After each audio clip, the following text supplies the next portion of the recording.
નમસ્કાર મિત્રો, આપણે આજે શિક્ષાર્થમાં મળી રહ્યા છીએ અને આપણે જેની વાત કરવાની છે એ મુદ્દો છે આઈસીટી અને ઈટી સંકલ્પના અને તફાવત. આ બંને એવા પ્રકારના શબ્દો છે આઈસીટી અને ઈટી કે જે આપણી આજુબાજુ અનેક વખત બોલાતા હોય છે, અનેક વખત આપણા કાને અથડાતા હોય છે.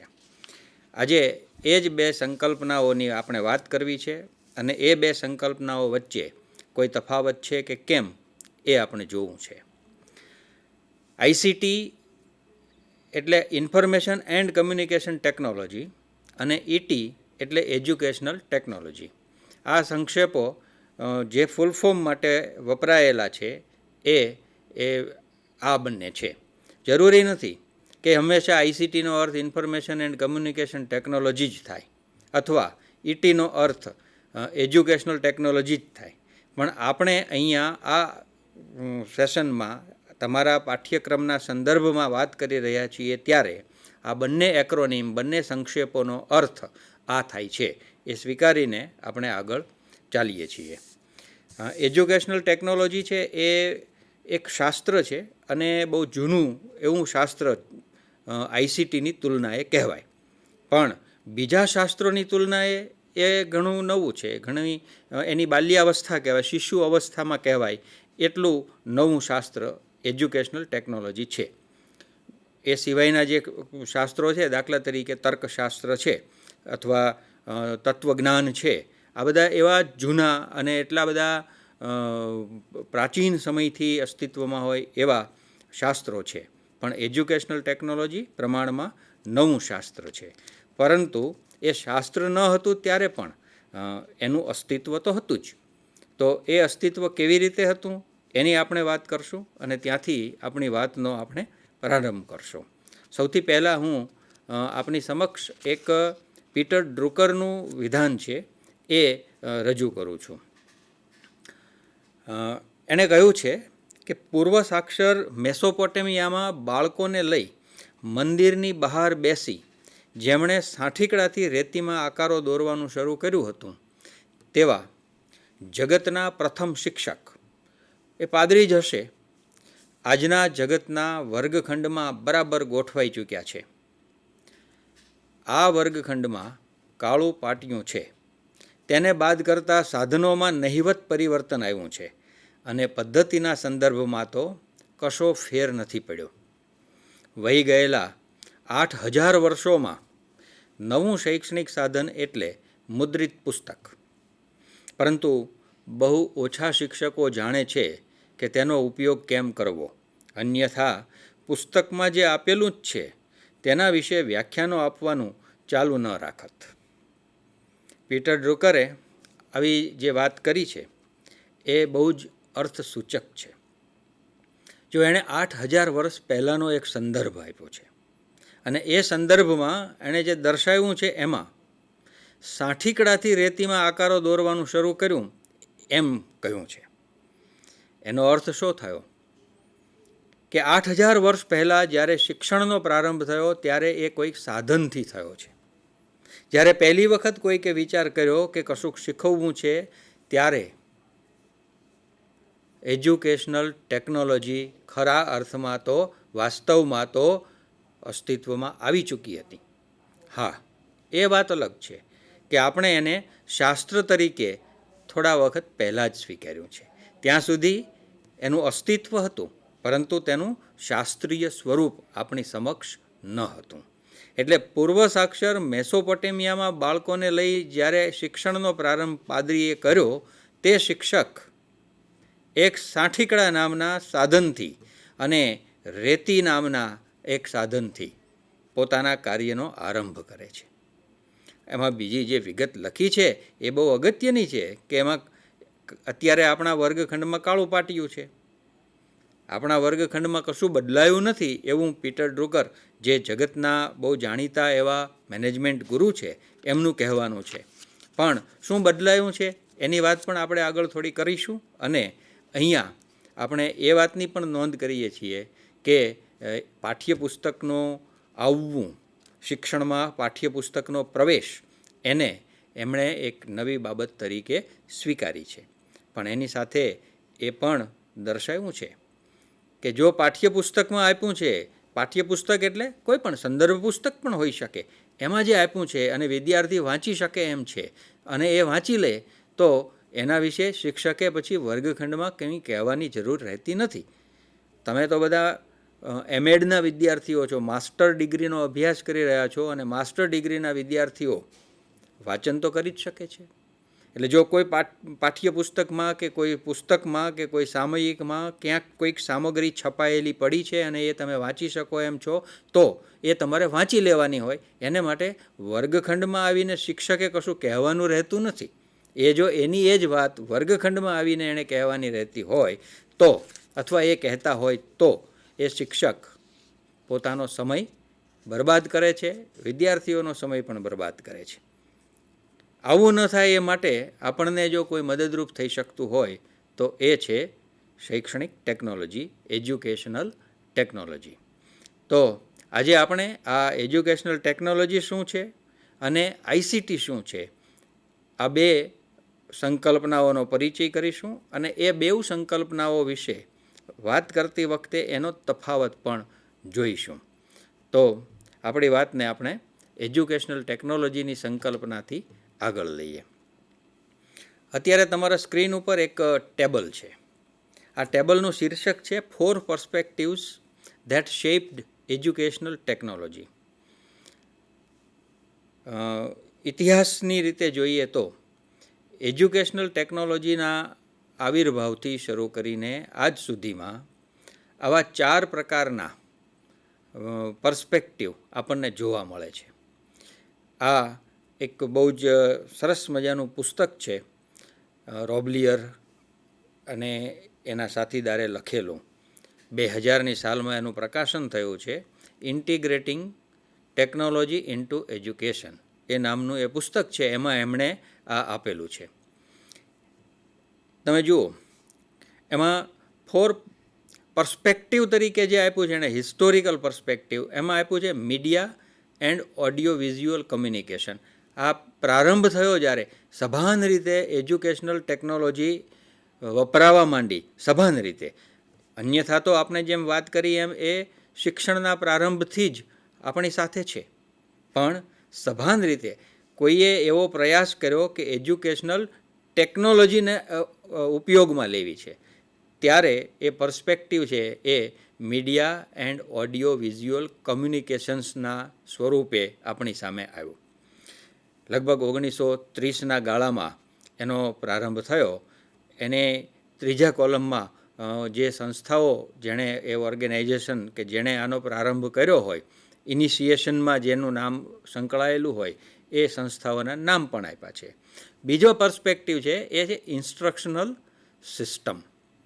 એટલે મીડિયા અને ઓડિયો વિઝ્યુઅલ કમ્યુનિકેશન પછીનો તબક્કો છે એ ઇન્સ્ટ્રક્શનલ સિસ્ટમનો તબક્કો આવ્યો. એ પછી વોકેશનલ ટ્રેનિંગનો તબક્કો આવ્યો, જેને આપણે ટેકનોલોજી એજ્યુકેશન કહીએ છીએ. એ ત્રીજા પર્સપેક્ટિવને આપણે જોઈ શકીએ. અને આ બધાની સાથે સાથે ચોથો પર્સપેક્ટિવ છે એ કમ્પ્યુટર સિસ્ટમ પણ અસ્તિત્વમાં આવ્યો. એક બહુ જ સમજવા જેવી વાત એ છે કે આ પર્સપેક્ટિવ હિસ્ટોરિકલ છે, પણ એની વચ્ચે કોઈ કમ્પાર્ટમેન્ટ નથી કે મીડિયા એન્ડ ઓડિયો વિઝ્યુઅલ કમ્યુનિકેશન્સનો તબક્કો પૂરો થાય પછી બીજો તબક્કો શરૂ થાય ત્યારે પહેલો પૂરો થઈ ગયો હોય અને બીજામાં આપણે પ્રવેશ્યા હોઈએ. ના, એ બધા સમાંતરે વિકસતા રહ્યા, ચાલતા રહ્યા. પણ એના વિકસવાનો જે સમય છે તે બાજુમાં જે ઓરિજિન કરીને કોલમ આપ્યું છે એમાં દર્શાવ્યો છે. એપ્રોક્સિમેટલી એ સમયે એ બધા પર્સપેક્ટિવ્સ છે એ અસ્તિત્વમાં આવેલા છે. તો આ રીતે એક ઓડિયો વિઝ્યુઅલ દૃશ્ય શ્રાવ્ય સાધનોથી શરૂ કરીને આરંભાયેલો એક સભાન પ્રયાસ કે જેણે એજ્યુકેશનલ ટેકનોલોજીને આકાર આપવાનું શરૂ કર્યું, એ આજે આપણી સમક્ષ આજની સ્થિતિએ જેને આપણે ઓનલાઈન એજ્યુકેશન કહીએ છીએ એવા તબક્કા સુધી આપણને પહોંચાડી શકે છે. તો આ એક ઐતિહાસિક ઝલક છે, એ આપણે જોઈ. શૈક્ષણિક ટેકનોલોજીના અર્થની આપણે વાત કરીએ તો શૈક્ષણિક ટેકનોલોજી નિવર્તન સુધારવા માટે ઉપયોગમાં લેવાતી શૈક્ષણિક યોજના માટેની વ્યવસ્થિત રીતે સતત ચાલતી પ્રક્રિયા છે. મિત્રો, અહીંયા એક શબ્દ વપરાયો છે, નિવર્તન. આ નિવર્તન શબ્દ પરફોર્મન્સના ગુજરાતી તરીકે ઉપયોગમાં લીધો છે. જો શૈક્ષણિક ટેકનોલોજી શાને માટે છે, તો શૈક્ષણિક ટેકનોલોજી સુધારણા માટે છે. શું સુધારવાનું છે? પરફોર્મન્સ. નિવર્તન સુધારવા માટે શૈક્ષણિક ટેકનોલોજી છે. એટલે ટેકનોલોજીનો ઉપયોગ પરફોર્મન્સની સુધારણા માટે કરવાનો છે. શામાં એ સુધારણા કરવાની છે? શૈક્ષણિક યોજના માટે આપણે આ સુધારણાનો વિચાર કરવાનો છે. શિક્ષણની એક યોજના છે, ડિઝાઇન પ્રમાણે આપણે કામ કરીએ છીએ અને એ ડિઝાઇન કોઈ એક પરિણામ માટે ઘડવામાં આવેલી છે.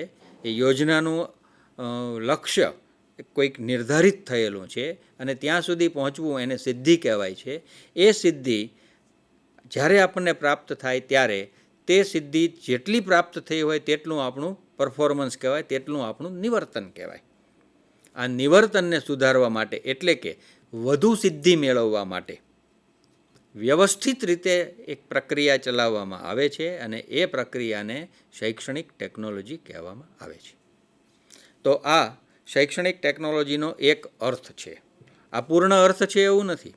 ઘણી બધી વ્યાખ્યાઓ શૈક્ષણિક ટેકનોલોજીને સમજવા માટે આપણી સમક્ષ આવી શકે. અહીં મેં મારા ખપમાં મારે જેને લેવી હતી તેવી વ્યાખ્યા આપની સમક્ષ મૂકી છે. સાહિત્યનો આપ અભ્યાસ કરશો તો એમાંથી આવી ઘણી બધી વ્યાખ્યાઓ મળશે, જે છેવટે તો જેમ બધા જ વંદન છેવટે વિષ્ણુ પ્રતિ જાય છે એવું સંસ્કૃતમાં કહેવાયું છે, એમ છેવટે શૈક્ષણિક ટેકનોલોજીનો અર્થ આપશે. એ બધી જ વ્યાખ્યાઓ છેવટે ટેકનોલોજીના અર્થને સમજવામાં મદદરૂપ બનશે. એટલે અહીં મેં એનો અર્થ સમજવા માટે ખપમાં લીધેલી એક વ્યાખ્યા તમારી સમક્ષ મૂકેલી છે. શૈક્ષણિક ટેકનોલોજીનું વિષય વસ્તુ શું હોય? તો એના વિષય વસ્તુમાં 3 બાબતોનો સમાવેશ થાય છે: પદ્ધતિઓ, પ્રયુક્તિઓ અને સામગ્રીઓ.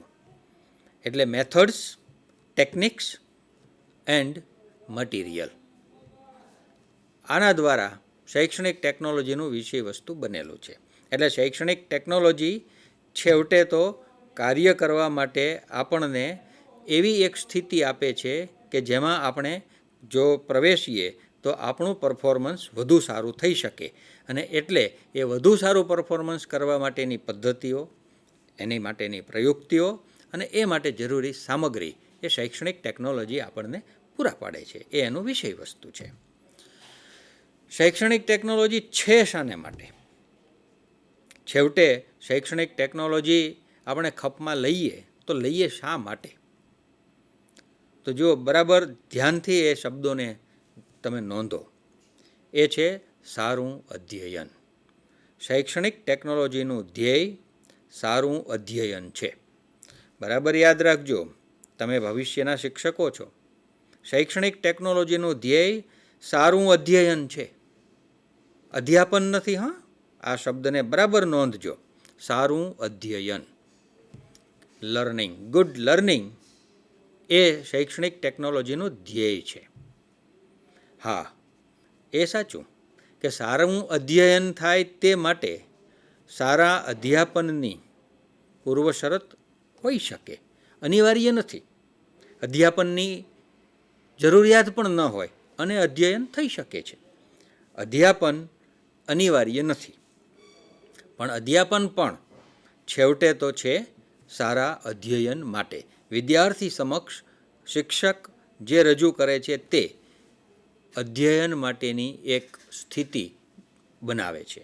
એટલે એક એવી સ્થિતિનું નિર્માણ કરવામાં આવે છે કે જેમાં વિદ્યાર્થી ઈચ્છે તો, ધારે તો, પોતાને મન હોય તો અધ્યયન કરી લે.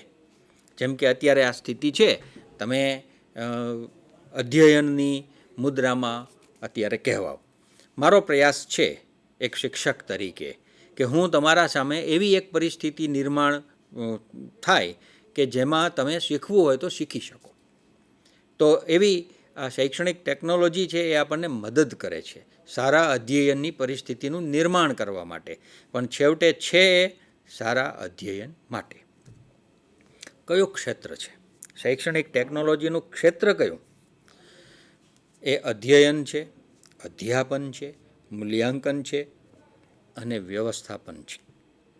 આ ક્ષેત્રોમાં અને આના જેવા બીજા ક્ષેત્રોમાં, શિક્ષણ સાથે સંકળાયેલા આવા ક્ષેત્રોમાં શૈક્ષણિક ટેકનોલોજી કામ કરે છે. એટલે શૈક્ષણિક ટેકનોલોજીનું ક્ષેત્ર એ અધ્યયન, અધ્યાપન, મૂલ્યાંકન અને વ્યવસ્થાપન આ છે. હવે જો અહીંયા પણ અધ્યયન માટે અધ્યાપન છે, અધ્યયનના પરીક્ષણ માટે અધ્યયન થયું છે કે નહીં અથવા થયું છે તો કેવું થયું છે તેને માટે મૂલ્યાંકન છે, અને આ આખી એ પ્રક્રિયા સુચારુ રીતે ચાલે, પરિણામ સુધી પહોંચે, નિવર્તન સુધરે એ માટેની જે આખી વ્યવસ્થા છે એ વ્યવસ્થાપનના સંદર્ભમાં શૈક્ષણિક ટેકનોલોજીનું ક્ષેત્ર બને છે. પણ છેવટે એ બધું જ છે સારા અધ્યયન માટે. હવે અહીંયા આપણે કેટલીક સંકલ્પનાઓ છે એને ટૂંકાક્ષરીમાં રજૂ કરીએ છીએ. શીર્ષકમાં જ આપણે જોયું કે 2 ટૂંકાક્ષરીઓ, 2 સંક્ષેપો વપરાયેલા હતા. એક હતું આઈસીટી અને બીજું હતું ઈટી. અહીંયા વળી એક ત્રીજું મુકાયું છે, આઈટી. આ સંક્ષેપોની વિશિષ્ટ રામાયણ છે. સંક્ષેપો જ્યારે વપરાતા હોય છે ત્યારે એના જાણકાર જે હોય એને તો બહુ સુગમતા રહેતી હોય છે. લાંબુ લાંબુ બોલવું ન પડે, લાંબુ લાંબુ લખવું ન પડે અને લાંબુ લાંબુ વાંચવું ન પડે, એ માટે સંક્ષેપોનો ઉપયોગ થાય. પણ જે લોકો આ ક્ષેત્રના નિષ્ણાત ન હોય, ક્ષેત્રથી પરિચિત ન હોય, એમને માટે તો આ પરિસ્થિતિ ભારે મુશ્કેલ થઈ જાય.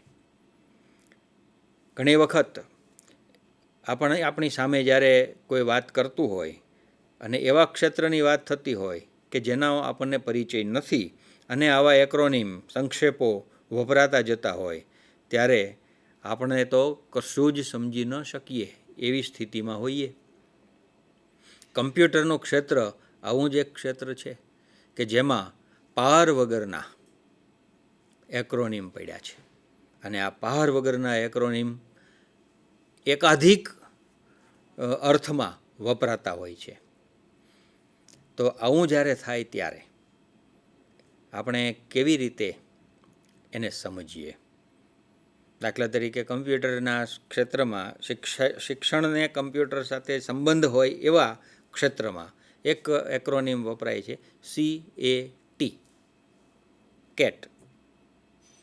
આનો એક અર્થ થાય છે કમ્પ્યુટર આસિસ્ટેડ ટીચિંગ.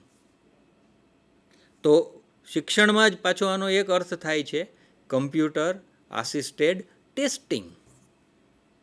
હવે જે સભાન નથી, જેને ખબર નથી, આ ક્ષેત્રનો પૂરો પરિચય નથી, એ આ કયા અર્થમાં બોલાઈ રહ્યું છે એ નક્કી કરવામાં મુશ્કેલી અનુભવશે. તો એક સાદું ઉદાહરણ છે. એટલે અહીંયા આ સંક્ષેપોની વિશિષ્ટ રામાયણ સર્જાતી હોય છે. તો અહીંયા આપણી સામે પણ આવા 3 સંક્ષેપો છે, આઈટી, આઈસીટી અને ઈટી. તો ચાલો પહેલાં આપણે એવું કરીએ કે આ ત્રણેય શું છે, ત્રણેયના અર્થ શું થાય એ જરા જોઈ લઈએ. સૌથી પહેલાં તો આપણે જે ઇન્ફોર્મેશન ટેકનોલોજી એટલે કે આઈટી એવી એક સંજ્ઞા છે એના વિશે વાત કરીએ. આ આઈટી છે 1958માં પહેલી વખત ઉપયોગમાં આવી. આઈટી એનું પગેરું કાઢીએ તો આપણને 1958માં એનું અસ્તિત્વ જોવા મળે છે. હવે 1958માં એ હાર્વર્ડ બિઝનેસ રિવ્યૂ નામના એક સામયિકમાં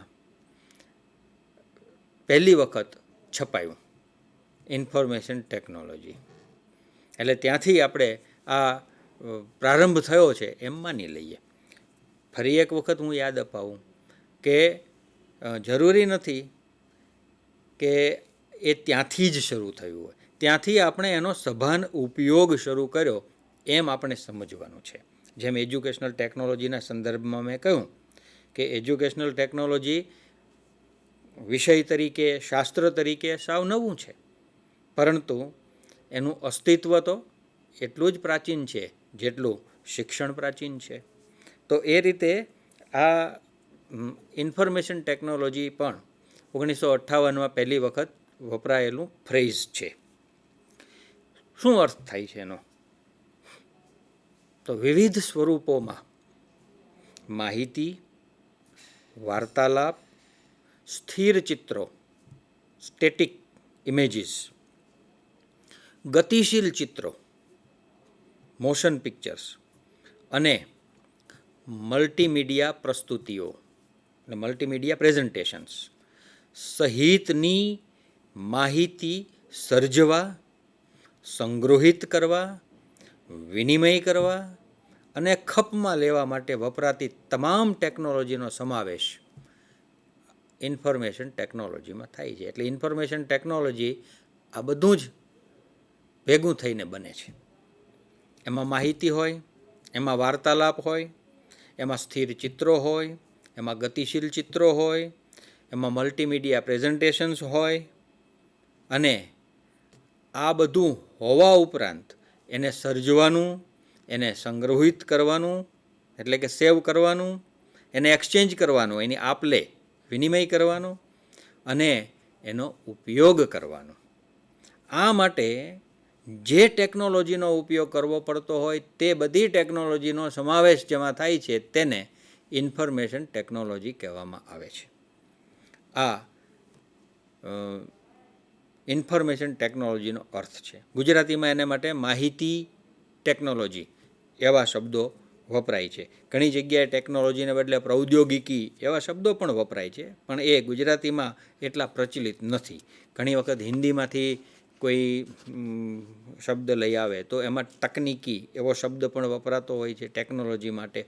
પણ ઇન્ફોર્મેશન ટેકનોલોજી એ માહિતી ટેકનોલોજી તરીકે ગુજરાતીમાં પ્રચલિત થયેલો એક શબ્દ છે, એવી એક સંકલ્પના છે. તો આ એનો અર્થ છે. એટલે એમાં માહિતી જ હોય એવું નથી, માહિતીની જ ટેકનોલોજી હોય એવું નથી, કારણ કે માહિતીના સ્વરૂપો પાર વગરના છે.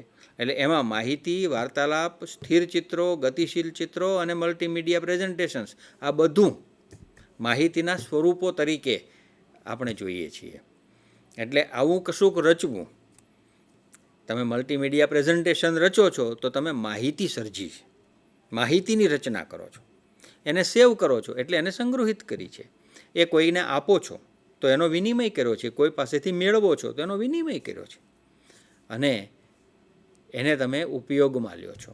દાખલા તરીકે હું અત્યારે આ પ્રેઝન્ટેશન, પાવર પોઈન્ટ પ્રેઝન્ટેશન તમારી સામે રજૂ કરી અને વાત કરી રહ્યો છું, તો હું એ ખપમાં લઈ રહ્યો છું. તો એ ખપમાં લેવા માટે, સંગ્રહ કરવા માટે, માહિતી સર્જવા માટે કે વિનિમય કરવા માટે જે ટેકનોલોજીનો ઉપયોગ થાય, વપરાય, એનો સમાવેશ ઇન્ફોર્મેશન ટેકનોલોજીમાં થાય. આ એનો અર્થ છે. હવે આપણે આઈસીટી તરફ જઈએ. માહિતી અને પ્રત્યાયન ટેકનોલોજી. જો આઈસીટીમાં આઈટી ઉપરાંત એક શબ્દ છે અને એ છે પ્રત્યાયન. સી એમાં ઉમેરાયેલો છે, આઈસીટી વચ્ચે સી છે, એટલે એ કમ્યુનિકેશનનું પ્રતિનિધિત્વ કરતો અક્ષર છે. માહિતી અને પ્રત્યાયન ટેકનોલોજી એટલે આઈટીનું વિસ્તરણ. એમાં આઈટી તો છે જ, પણ વધુમાં પ્રત્યાયન પણ સમાવેશ પામ્યું છે. એટલે માહિતી અને પ્રત્યાયન ટેકનોલોજી એટલે આઈસીટી.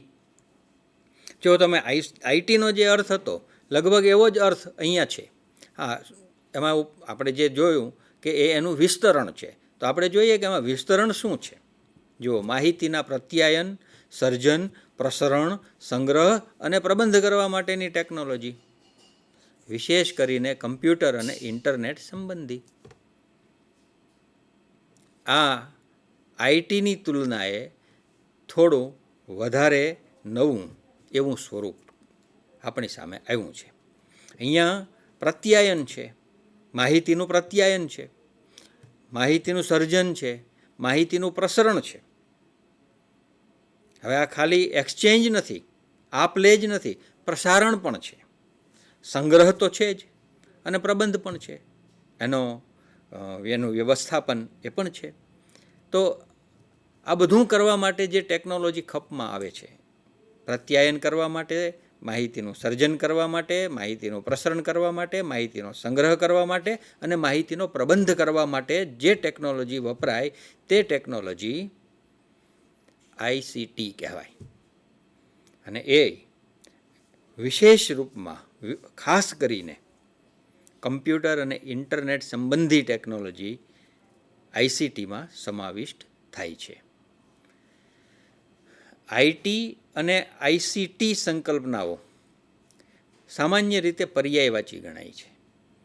એટલે ઘણી વખત આઈસીટીને બદલે જ આઈટીનો ઉપયોગ થઈ જાય અથવા આઈસીટીને બદલે આઈસીટીનો ઉપયોગ થઈ જાય. પરસ્પર એ વપરાય છે એવી સંકલ્પનાઓ છે.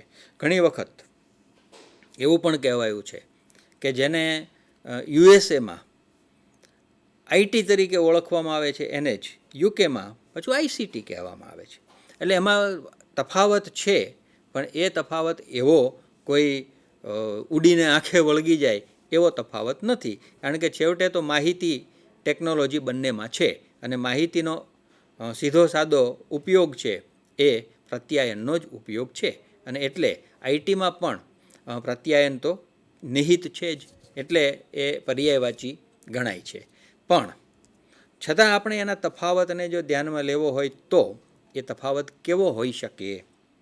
તો આઈટીની તુલનાએ આઈસીટીમાં લોકો અને સમાજનો ખાસ સંદર્ભ છે. આઈસીટીમાં આપણે પ્રત્યાયનની વાત કરીએ છીએ ત્યારે એમાં સી પ્રત્યાયનનું પ્રતિનિધિત્વ કરે છે, એટલે એમાં લોકો અને લોકો એટલે કે લોકોનો સમૂહથી જે બને છે તે સમાજનો ખાસ સંદર્ભ જોડાય છે. કે પ્રત્યાયન થવાનું છે તો પ્રત્યાયન છે જીવંત વ્યક્તિઓ વચ્ચે થવાનું છે. એટલે એમાં કોઈ એક છેડે તો જીવંતતા હશે જ, અને એટલે એમાં લોકો હશે અને સમાજનો ખાસ સંદર્ભ એમાં જોડાયેલો છે. એટલે આઈટીમાં એવું બની શકે કે લોકો અને સમાજનો સંદર્ભ ન પણ હોય, પરંતુ આઈસીટી એમ જ્યારે આપણે કહીએ છીએ ત્યારે એમાં આ લોકો અને સમાજનો ખાસ સંદર્ભ રહેલો છે એ વાતને આપણે સ્પષ્ટ કરીએ છીએ. બ્રિટનમાં આ અર્થને થોડો જુદી રીતે પણ ખપમાં લેવાય છે. જો ત્યાંના જે અભ્યાસક્રમો છે, બ્રિટનની શાળાઓના, કોલેજોના, યુનિવર્સિટીના અભ્યાસક્રમોમાં જ્યાં આઈસીટી છે ત્યાં કમ્પ્યુટિંગ આઈસીટીમાં સમાવવામાં આવ્યું છે. આ કમ્પ્યુટિંગ શું હોય છે? તો એ કમ્પ્યુટર સાથે જોડાયેલી પ્રક્રિયાઓને કમ્પ્યુટિંગ કહેવામાં આવે છે. કમ્પ્યુટરનો ઉપયોગ કરતા આવડવું જોઈએ, કમ્પ્યુટરના પ્રોગ્રામિંગની પ્રવીણતા હોવી જોઈએ. આ બધી બાબતો કમ્પ્યુટરને ખપમાં લેવા માટેની જે ક્ષમતાઓ છે એ જેના દ્વારા આવે છે એને કમ્પ્યુટિંગ કહેવામાં આવે છે. એટલે આ આઈસીટીના અભ્યાસક્રમમાં બ્રિટનમાં કમ્પ્યુટિંગનો પણ સમાવેશ થાય છે. એટલે કમ્પ્યુટિંગને પણ આઈસીટીનો હિસ્સો બ્રિટનમાં ગણવામાં આવ્યો છે.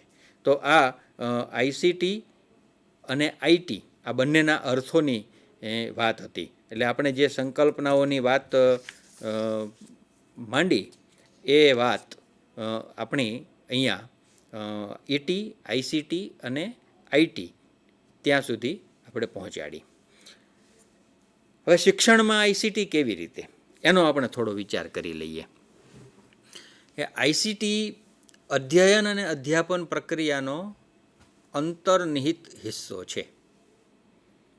જો આ વાતને બરાબર સમજો, આઈસીટી એટલે કે ઇન્ફોર્મેશન એન્ડ કમ્યુનિકેશન ટેકનોલોજી એ અધ્યયન અને અધ્યાપન પ્રક્રિયાનો અંતર્નિહિત હિસ્સો, એટલે કે એની અંદર હોય જ.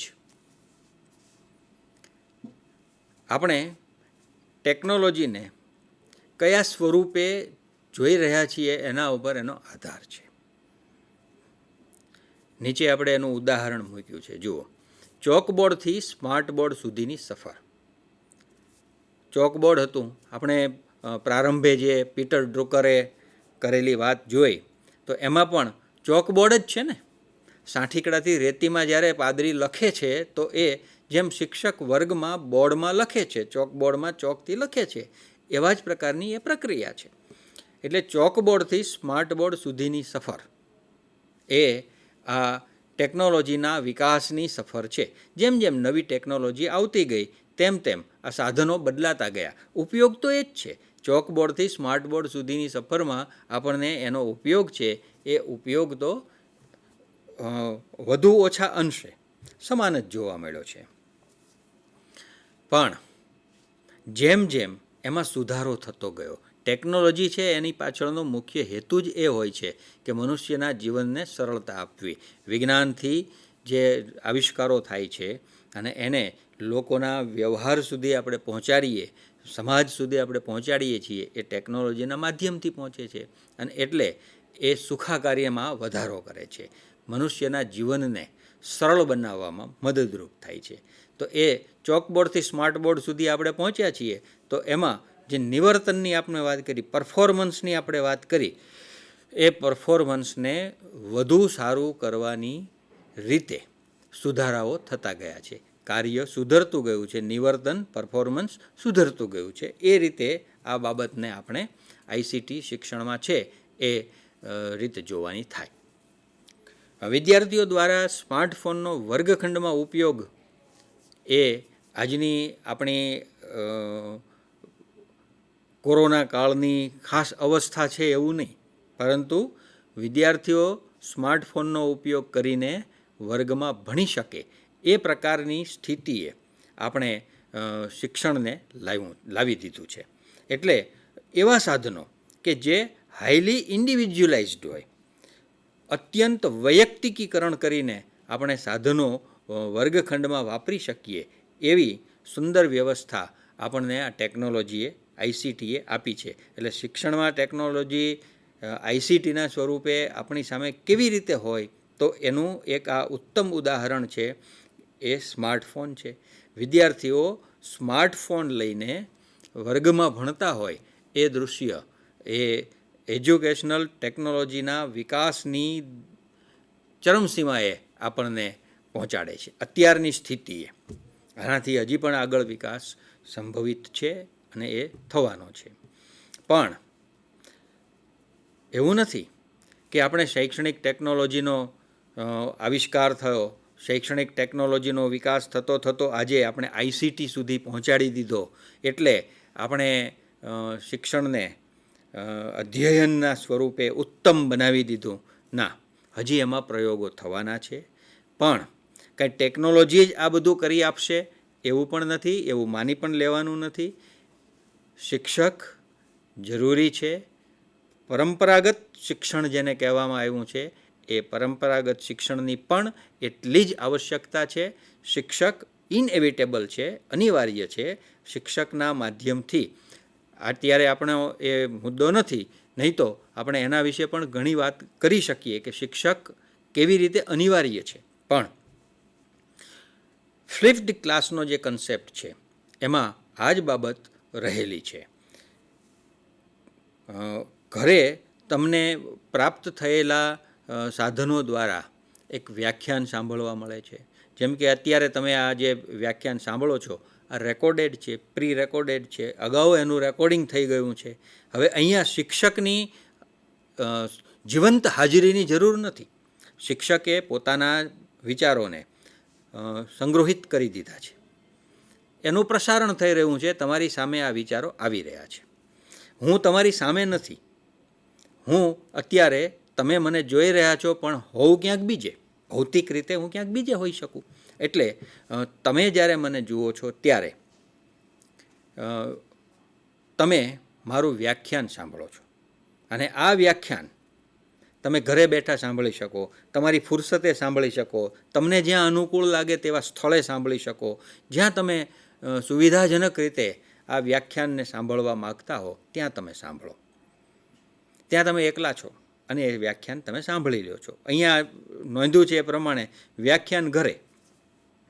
જો આપણે સામાન્ય રીતે કેવું વિચારીએ છીએ કે વ્યાખ્યાન નિશાળમાં હોય, ક્લાસમાં હોય, કોલેજમાં હોય, આપણી શૈક્ષણિક સંસ્થામાં હોય.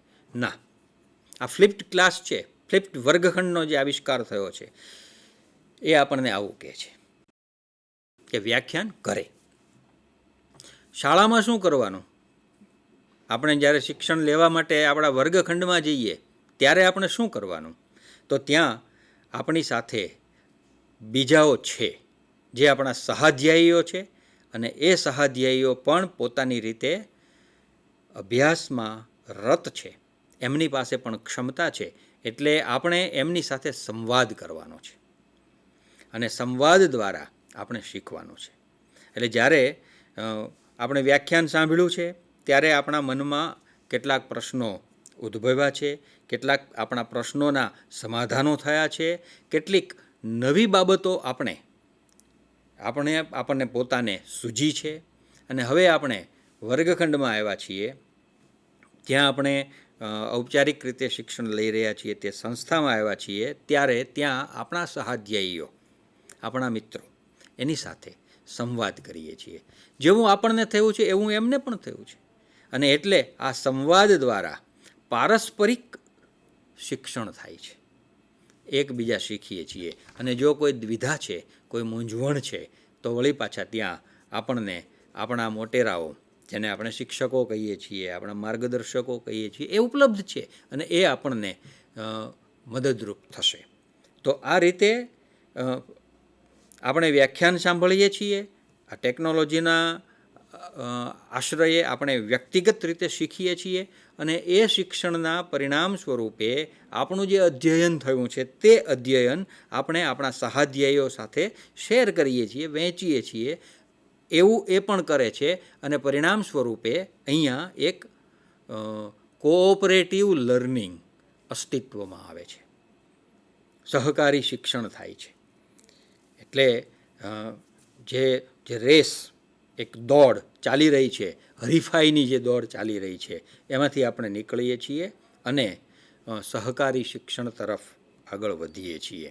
કોમ્પિટિટિવ લર્નિંગમાંથી આપણે સહકારી અધ્યયન તરફ જઈએ છીએ, કોઓપરેટિવ લર્નિંગ તરફ જઈએ છીએ. તો આ એક સુંદર મજાની તક આપણને આઈસીટી દ્વારા પ્રાપ્ત થાય છે, જે એજ્યુકેશનલ ટેકનોલોજીનું એક વિકસિત એવું સ્વરૂપ છે. એટલે જેને ફ્લિપ્ડ ક્લાસ કહીએ છીએ તે આપણને આવી સરસ મજાની એક સ્થિતિ આપે છે. આપણી પાસે કેટલાક સાધનોની સુવિધાઓ હોય તો આ વસ્તુને આપણે વધુ સારી રીતે કરી શકીએ.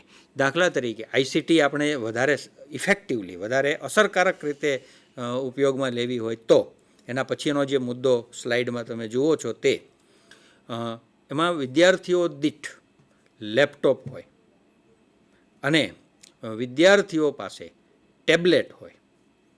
આપણી પાસે આવેલા નવા ઉપકરણો છે. અત્યારે જે ઉપકરણો આપણને લેટેસ્ટ જે મળ્યા છે એ પ્રકારના ઉપકરણો છે. હવે તો આપણી પાસે મોબાઈલ પણ છે, પણ ટચ સ્ક્રીનવાળો એક ટેબ્લેટનો એક ટચ સ્ક્રીન આપણી પાસે હોય તો એ વિદ્યાર્થી દીઠ, જેને આપણે વૈયક્તિક શિક્ષણ કહીએ છીએ, એ આપણે અસ્તિત્વમાં લાવી શકીએ છીએ. હવે ટચ સ્ક્રીન હોય, ટેબ્લેટ હોય તો એમાં આ ફાયદાઓ થાય લેપટોપની તુલનાએ, કે એમાં એક તો ટચ સ્ક્રીન હોય, બીજું એમાં એપ્લિકેશન વપરાય, અને એ સોફ્ટવેરની તુલનાએ ફ્રી હોય કેટલાક પેઇડ પણ હોય, પણ મોટાભાગના એપ્લિકેશન આપણને મફત, જેનો આપણે કોઈ ચાર્જ ન ચૂકવવો પડે એ રીતના પણ મળે, જે આપણા અધ્યયન માટે ઉપયોગી થાય. અને વળી સાધનની રીતે ટેબ્લેટમાં આપણે અલગથી કીબોર્ડની પણ જરૂર ન પડે. તો આ લેપટોપ કે ટેબ્લેટનો ઉપયોગ કરીને આપણે આઈસીટીને શિક્ષણમાં લાવી શકીએ, અને આજે આપણા વર્ગખંડોમાં આપણને આ જોવા પણ મળે છે. પછીની એક બાબત છે જે ઈ રીડર્સ. આ પણ બહુ એક વિશિષ્ટ બાબત છે. આઈસીટી શિક્ષણમાં કેવી રીતે આવે એના આપણે આમ ટેવાયેલા એવી રીતે છીએ કે આપણી સામે કોઈ એક કાગળ હોય અને એ આપણે વાંચતા હોઈએ, પણ એની તુલનાએ હવે આપણે ટેક્સ્ટની પાઠ્ય સામગ્રીની સોફ્ટ કોપી વાંચતા થઈ ગયા છીએ. એના ઘણા બધા લાભ છે. તમે એક પેન ડ્રાઈવમાં આખું ગ્રંથાલય સમાવી લો એવું બની શકે છે. ઇન્ટરનેટ ઉપર આપણને પાર વગરના પુસ્તકો મળે છે. તો આપણે આ મળતી સામગ્રીને ખપમાં લઈએ, ઉપયોગમાં લઈએ, એ માટે ઈ રીડર્સ આપણને મદદ કરે છે. એમાં લાભ શું થાય છે? માનો કે આપણે કોઈ એક પુસ્તકનો ટ્રેડિશનલ પુસ્તક છે, કાગળ ઉપર છપાયેલું પુસ્તક છે, ગ્રંથાલયમાંથી લાવ્યા છીએ અને વાંચવા બેઠા છીએ, તો એની સાથે આપણે એક શબ્દકોશની પણ જરૂર પડવાની છે. એમાં ઘણું એવું આવશે કે જે આપણને ન સમજાય, તો એ વખતે આપણે ડિક્શનરીનો ઉપયોગ કરવો પડશે, શબ્દકોશનો ઉપયોગ કરવો પડશે. ઈ રીડર્સમાં આપણને એ પેરેલલ મળે છે, સાથે સાથે જ મળે છે. વળી ઈ રીડર્સ છે એ પોર્ટેબલ છે. સરળતાથી તમે 10, 12, 15, 20, 50 પુસ્તકોને ખિસ્સામાં નાખીને ફરી શકો છો. પોર્ટેબલ છે. તમે એક ટેબ્લેટ તમારા પર્સમાં મૂકી રાખ્યું છે અને તમે ફરો છો. તમે આખું ગ્રંથાલય લઈને ફરતા હો છો. પોર્ટેબલ છે. અને ઇન્ટરનેટ ઉપર આપણને અત્યારે નિઃશુલ્ક પુસ્તકો ઘણા બધા મળે છે. તો નિઃશુલ્ક પુસ્તકો ઉપલબ્ધ થઈ જાય છે. ક્લાસિક પુસ્તકો આપણને ફ્રીમાં મળી જાય છે. આપણે ગમતાનો ગુલાલ કરનારાઓનો આભાર માની અને એ ડાઉનલોડ કરીએ અને નિરાતે વાંચીએ અને મજા લઈએ. એમાંથી જેટલું શીખી શકાય એટલું શીખીએ. આપણું અધ્યયન છે એને સમૃદ્ધ કરીએ. તો આ ઈ રીડર્સ પણ આઈસીટી શિક્ષણમાં લાવી આપણને મદદરૂપ થાય છે. આવું તો ઇન્ટરનેટ ઉપર ઘણું બધું છે. એટલે ઇન્ટરનેટથી જે મળે એ બધું શિક્ષણમાં આઈસીટી કેવી રીતે એના જવાબમાં આપણે જોઈ શકીએ. તો આ આઈસીટી શિક્ષણમાં કેવી રીતે એનો આપણે વિચાર કર્યો. હવે આપણે કેટલીક ચિંતનની બાબતો છે એના ઉપર નજર કરવી છે. અને એ અહીંયા તમારા સ્ક્રીન ઉપર અત્યારે મેં મૂકેલી છે. કે આપણે જ્યારે વાત કરીએ છીએ કે શિક્ષણમાં આઈસીટીનો ઉપયોગ કરીએ અને આઈસીટીની સ્થિતિ આપણી સમૃદ્ધ અધ્યયન માટે જરૂરી છે, ત્યારે આ બાબતો પણ ચિંતનમાં લેવી જોઈએ. આનો પણ આપણે વિચાર કરવો જોઈએ. પહેલી બાબત છે ખર્ચની જોગવાઈ, કોસ્ટ ઇફેક્ટિવનેસની ગણતરી. આપણે જે કંઈ સાધનોનો ઉપયોગ કરીએ એ બધા સાધનો એવા હોવા જોઈએ, એ રીતે ઉપયોગમાં આવતા હોવા જોઈએ, એ રીતે એનો ખપ થતો હોવો જોઈએ, એની વપરાશ એટલી હોવી જોઈએ કે જેથી તે કોસ્ટ ઇફેક્ટિવ બને. માથાદીઠ ખર્ચ એનો ઓછો આવે, એની લાગત ઓછી આવે, એ પ્રકારે એનું આયોજન થવું જોઈએ. નહીં તો આ બધું બહુ ખર્ચાળ થાય. વ્યક્તિ દીઠ આપણે જ્યારે કોઈ લેપટોપ કે ટેબ્લેટનો ઉપયોગ કરવાનો વિચાર કરીએ છીએ ત્યારે એ વ્યક્તિના સંદર્ભમાં એ ખર્ચ જ્યારે વિચારો તો ઘણો ઊંચો ખર્ચ આવી જાય છે. પણ એક જ કમ્પ્યુટરનો ઉપયોગ કરીને, એક જ લેપટોપ કે એક જ ટેબ્લેટનો ઉપયોગ કરીને સતત વિદ્યાર્થીઓ ભણતા રહે અને એ લાંબા સમય સુધી ચાલે તો એની કોસ્ટ ઇફેક્ટિવનેસ સિદ્ધ થાય છે. આની ગણતરી થઈ જવી જોઈએ. આ એક વિચારવા માટેનો મુદ્દો છે. જરૂરી માળખાકીય સુવિધા અને સાધનોની પ્રાપ્તિ અને જાળવણી, આ બાબત પણ આપણા ચિંતન હેઠળ આપણે લેવી જોઈએ. શા માટે? કે આપણે એક વખત માળખાકીય સુવિધાઓ ઊભી કરીએ, આપણે એક વખત સાધનો મેળવી લઈએ એટલે કામ પૂરું થતું નથી. આ સાધનોને, આ સુવિધાઓને પાછી જાળવવી પડે છે, મેન્ટેન કરવી પડે છે. એની પાછળ ખર્ચ થતો રહે છે, જેને રિકરિંગ ખર્ચ કહેવાય એવો ખર્ચ ચાલતો રહે છે. એની સાથે ઇલેક્ટ્રિસિટી જોડાયેલી હોય તો લાઇટ બિલ આવતું રહે છે. એ સાધનોના ઇન્સ્યોરન્સ લેવાના હોય તો એનો ખર્ચ આવતો રહેતો હોય છે. એમાં નાની મોટી કોઈ ક્ષતિઓ ઊભી થાય તો એના રિપેરિંગનો ખર્ચ આવતો હોય છે, સમારકામનો ખર્ચ આવતો હોય છે.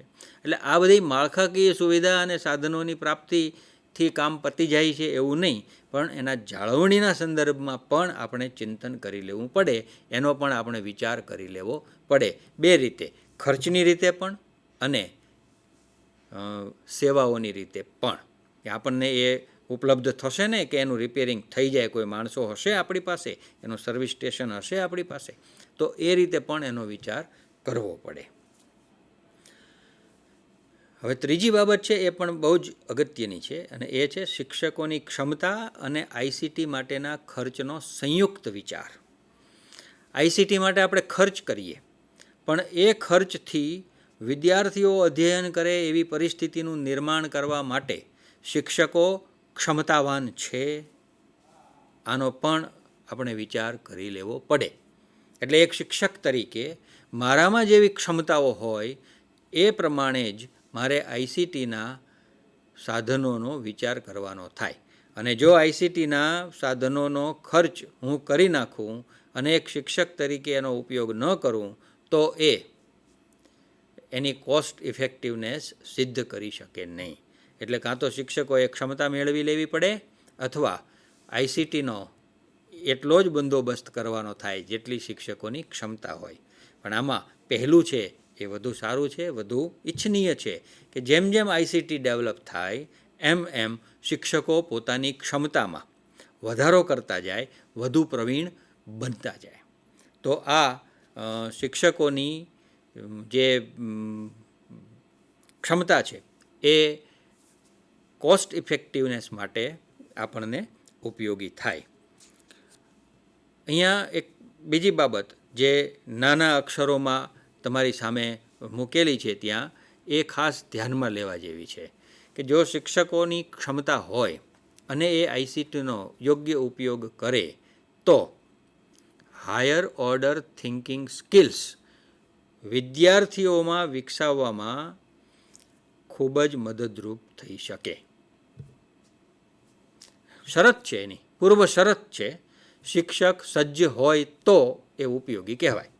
ICT higher order thinking skills વિકસાવવામાં ઉપયોગી છે, પણ એ ત્યારે કે જ્યારે શિક્ષકો એનો ઉપયોગ કરતી વખતે પૂરી ક્ષમતાથી એનો ઉપયોગ કરતા હોય તો. હા, વિદ્યાર્થી સ્વાધ્યાય માટે એનો ઉપયોગ કરે, જ્યારે સેલ્ફ લર્નિંગ માટે આઈસીટીનો ઉપયોગ કરે, ત્યારે વિદ્યાર્થીની પોતાની ક્ષમતા એમાં એને હાયર ઓર્ડર થિંકિંગ સ્કિલ્સ તરફ લઈ જાય છે. પણ જો આપણે શિક્ષકના સંદર્ભથી વિચાર કરતા હોઈએ તો શિક્ષકો વિદ્યાર્થીઓમાં આ ઉચ્ચ સ્તરીય વિચારણાના કૌશલ્યોનો વિકાસ ત્યારે જ કરી શકે જ્યારે શિક્ષક પોતે આઈસીટી માટે સજ્જ હોય. શું આપણે સિદ્ધ કરી શકીએ આઈસીટી દ્વારા? તો અહીંયા કેટલીક બાબતો મેં મૂકી છે. એક, કે વિદ્યાર્થીની વૈયક્તિક સર્જનાત્મકતાનો વિકાસ થાય. આઈસીટી એટલા બધા વિકલ્પો આપે છે અધ્યયન માટેના કે જેમાં વિદ્યાર્થી વૈયક્તિક રીતે સર્જનાત્મક બની શકે છે. અને વૈયક્તિક સર્જનાત્મકતાનો વિકાસ કરવો હોય તો એને માટે જે મોકળું મેદાન જોઈએ એ આઈસીટી દ્વારા વિદ્યાર્થીને પ્રાપ્ત થાય છે. એટલે બંધ ખંડમાં, વર્ગખંડની 4 દિવાલોની વચ્ચે વિદ્યાર્થીઓની સર્જનાત્મકતાનો વિકાસ આપણે કાળા પાટિયાના માધ્યમથી કરી શકીએ એની તુલનાએ આઈસીટીના માધ્યમથી જો આપણે વિચારીએ તો એમાં આસમાન જમીનનો તફાવત આપણને અનુભવાય. એટલી મોકળાશ સર્જનાત્મકતાના વિકાસ માટે આઈસીટી ઉપલબ્ધ કરાવી આપે છે. વિદ્યાર્થીની સમજની અભિવ્યક્તિ માટેની એમાં વિપુલ તકો છે. ઇન્ટરેક્ટિવિટી છે. શૈક્ષણિક ટેકનોલોજી તો એમ કહે છે કે અધ્યયન, કયું અધ્યયન સારું અધ્યયન કહેવાય? તો એના 3 લક્ષણો છે. એક છે એવું અધ્યયન કે જે કાર્યક્ષમ હોય, એવું અધ્યયન કે જે અસરકારક હોય, અને એવું અધ્યયન કે જે આંતરક્રિયાત્મક હોય, એ સારું અધ્યયન કહેવાય. તો આ કાર્યક્ષમતા, અસરકારકતા અને આંતરક્રિયાત્મકતા એ અધ્યયનમાં આપણે કેવી રીતે લાવી શકીએ? તો એનો એક સીધો સાદો અહીંયા જે અર્થ છે એ આ વિદ્યાર્થીની સમજની અભિવ્યક્તિ માટેની વિપુલ તકો આઈસીટી દ્વારા આપણે પૂરી પાડી શકીએ.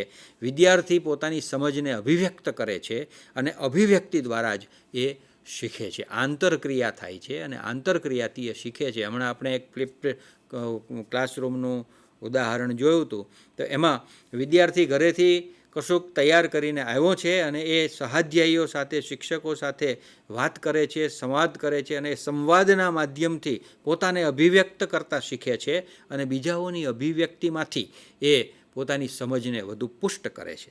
તો આ આઈસીટી દ્વારા પ્રાપ્ત થાય છે. સમાજમાં કે કાર્યસ્થળે આવી રહેલા ટેકનોલોજીકલ પરિવર્તનો સાથે કામ પાડવાની સજ્જતાનો વિકાસ આઈસીટી દ્વારા થાય છે. એટલે આઈસીટી આપણને માત્ર વર્ગખંડમાં જ સજ્જ કરે છે એવું નથી. આઈસીટીથી આપણે સમાજમાં આપણું કાર્ય કરવા માટેની સજ્જતા પણ મેળવી શકીએ છીએ. એટલે છેવટે તો આપણે જે વર્ગખંડમાં તૈયાર કરીએ છીએ, એક શિક્ષક તરીકે આપણી સામે જેને આપણે જોઈએ છીએ તે આપણા વિદ્યાર્થીઓ છેવટે સમાજનો હિસ્સો છે અને એમણે પોતાના કાર્યોને સમાજમાં પરફોર્મ કરવાના છે, પોતાનું નિવર્તન છે એ સમાજમાં આપવાનું છે.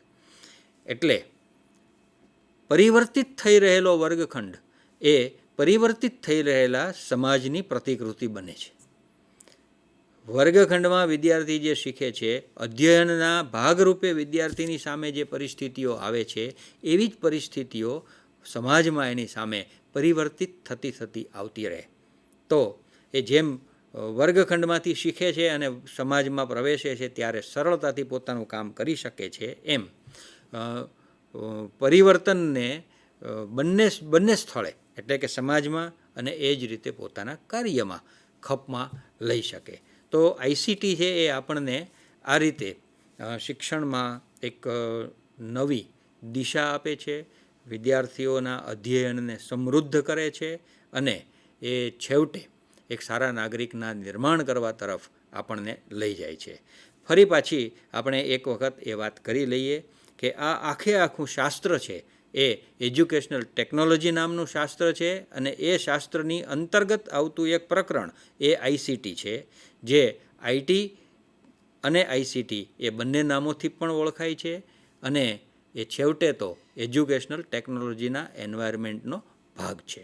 એટલે ગણિતની ભાષામાં કહીએ તો એજ્યુકેશનલ ટેકનોલોજી છે એનો એક સબસેટ એ આઈસીટી છે. એટલે એક વર્તુળમાં આપણે વિચારીએ તો એજ્યુકેશનલ ટેકનોલોજી પરિઘ છે અને એની અંતર્ગત આવતું એક નાનું વર્તુળ એ આઈસીટી છે. તો આ આઈસીટી અને ઈટી એની સંકલ્પના અને એના તફાવતની જે આપણે વાત કરવાની હતી તે આટલી હતી. ખૂબ ખૂબ આભાર.